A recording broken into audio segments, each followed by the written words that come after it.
What's up, ladies and gentlemen? It's Brennan, and I'm BManX45, and today we're coming at you with another video. Just a quick little unboxing. We're not doing this for the cards because we've already went through these cards. Yes, I've got the PDO1 boxes, so I already have shown these decks, but I just wanted to go through of why you might rather buy these individual starter decks rather than that PDO1 box, which is hard to find because, you know, they're only available at Walmart and Target, and not all your Walmart and Targets get those. So these ones you can actually get from your local game shop. So that's online. So that's one of the reasons why it's actually worth getting these, is because they're a lot easier to pick up. One of the reasons you'd get the PDO1 box is if, you know, you get one of each deck, but then if you want a full play set, you have to buy two of each of these, or just pick up the extra singles online. So there's a bunch of different reasons why you might want to get the PDO1 box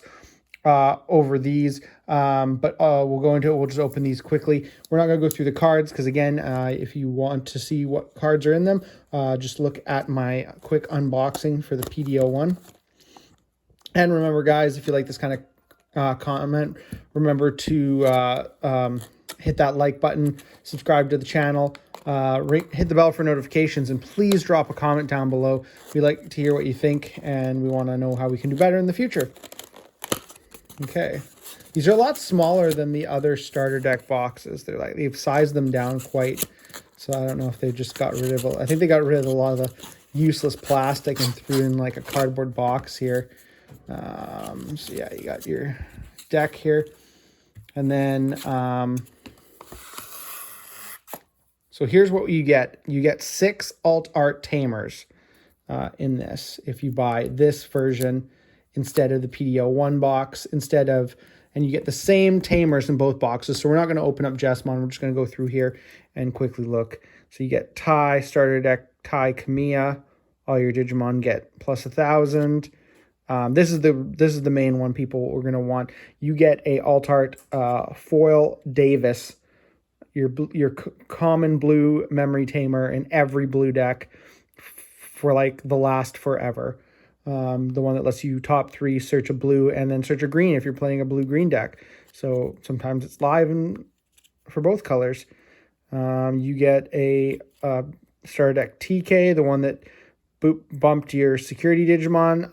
Not played as much anymore. You get a Ken, which can be good in some decks too. Green hybrid was good to play a Ken in BT7 format. I'm not sure if we played. I don't think I played him in BT8 format, but it was a nice addition. He's a memory tamer too, so he's good. Like, he's a good alternative if you don't have Mimis. Yeah, and then we have the Izzy. I almost wish they did a different black card, because this already has an alt art box topper. I mean, it looks really, really good, but this card already has an alt art box topper from BT4. So I kind of feel like I kind of almost wished they would have done the green Izzy from the starter deck, because that was a really good card in hybrid format, like better than this, and then did something else for black. I don't know. Black tamers are really hit or miss, but I mean, there's options. And then lastly, you got another alt art version of Matt Ashita from ST-6. So the not good Matt. When one of your Digimon is deleted, you may suspend the tamer to gain memory. I mean, it's all right. Yeah, so they're all the cheap 2-cost tamer, well, except for Davis, and of course the memory tamers are all 4. The starter deck tamers are all 2, and they're really nice. They look really, really nice. And so that's why, like, if you'd want some of these tamers, then you definitely pick up these decks, especially if you want to get like a hollow play set of Davises or Izzy's. That's a good way to do that. You get a set with every deck. So if you're buying 2 of each of the decks, you get them. So you get more bang for your buck that way. Of course, these could potentially be bought for a pretty good price later on. And like I said, other than that, you know, the PDO1 box has the alt art Fly Bullets and the Alt Art Judgment of the Blades and Brave Metals, which are also really cool option cards. So that was another reason to buy the other ones. So you just got to, whatever you're going for, whatever's more important to you is the way you want to go again. And same deck either way, but just alternate ways of getting it. I don't mind that Bandai did that. I do mind the lucky packs that they put in the PDO1 kit that you can only get from the PDO1 kit, and that you only get one card, that, or two cards because you get two packs. That to me was a little bit jippy. At least if they had given you like a set of each of those 4 cards, you'd come out of 2 PDO1 boxes with, two, half the play set. And then you could hunt down the other ones. You'd have all your decks, you'd have your things. But again, I didn't like that because it creates a really bad market, because where tournament cards are harder to get, the PDO1 boxes become even harder to get because it's limited to the number that they print and the number that are bought by players.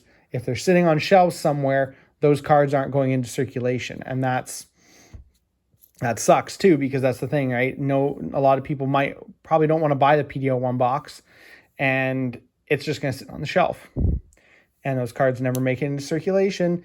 And they're harder to get because you can't go to your store and say, hey, I want this kit. You have to go to Walmart or Target, and they have no customer service when it comes to cards. You can't find out when stuff's coming in. You can't talk to people about it. It's just awful. And I think so Bandai, really, to my mind, that's a really poor business model. Is any of those kits that they that they only allow distributors like Walmart to buy are just a pain in the butt. They're awful. And it's funny because some people can get a hold of them, but you just got to ask yourself, how do you get a hold of them yet no other stores can? So it's just kind of funny.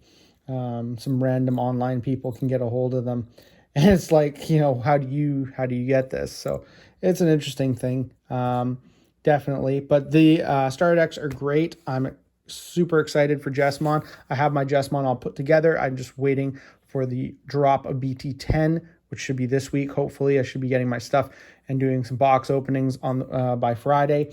And then we can, put together my Jesmon deck and my Sakuyamon deck, are 2 new decks that I'm testing for the format. And I'm just missing a couple cards from each. Basically, just need my boxes. And we'll get into that, and hopefully we'll be able to show you those. So like I said, guys, looks like that's all the time we have for this video. But if you enjoyed today's content, please smash that like button, subscribe to the channel, hit the bell for notifications so you don't miss a single minute of the fun. That's all for now, folks.